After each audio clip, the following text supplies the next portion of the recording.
دست پاکی و دلسوزی خلک پارێزگا دووکێ barê sermilên hêzên emnahiyê sivi kiriye. Ebdehan nimûne hene ku hevwelatiyan pare û tiştên giranbiha dîtîne û paşan pirêya polîsên duhokê bi xwedana zivrandîne.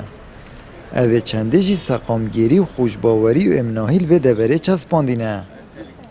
gelek welatiya yani kujmet mezinin parey peş deftera û şeş deftera û du deftera û defter û nîvo yên parey pirêka polîsa bi xwedana zivrandîne û rastî ev cihê serbilindiyê ye. Bû nimûne ev kiça dihî bi navê Dîlan Selîm ku 88 weraqên dolariyan ku 8800 dolar li senterê qezaza xwe nav bazarê dîtîn û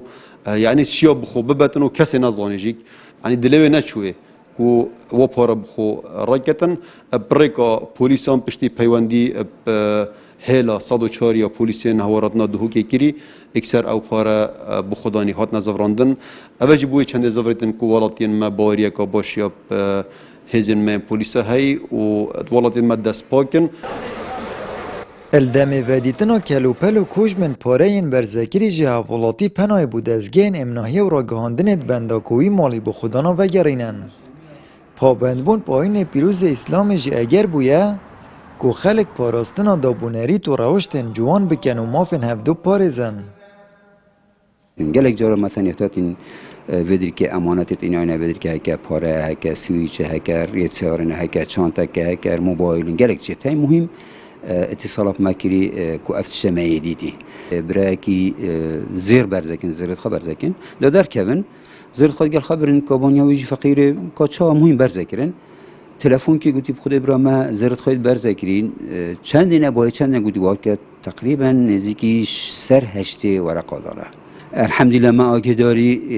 یعنی برابر که نکشا ایواری و مغرب تلفن میکر گویی الحمدلله ما زیرت مگهشتن خودش آرای پاستای هوا راگهاندن هوا اف زیره گهش نداشتیم. تشتي جي هاي مبلغا ودبيجين دفتر دولارنا آن كيلوات زيرانا آن هر تشتي بيتيب قيمتها وجاب حكمية جدا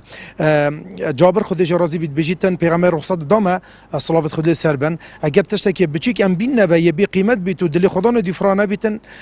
قوتي ام استفاده جيب كن اگر خدان په هذا درجه ام دينوي اما تشتي دي يد مبالغ بن يد معظم بن حديث هي پیغمبر صلى الله عليه وسلم يكون ده پیغمبر صلى الله عليه وسلم قوتي رسول الله که بین مو پیغمبری گویی تو ده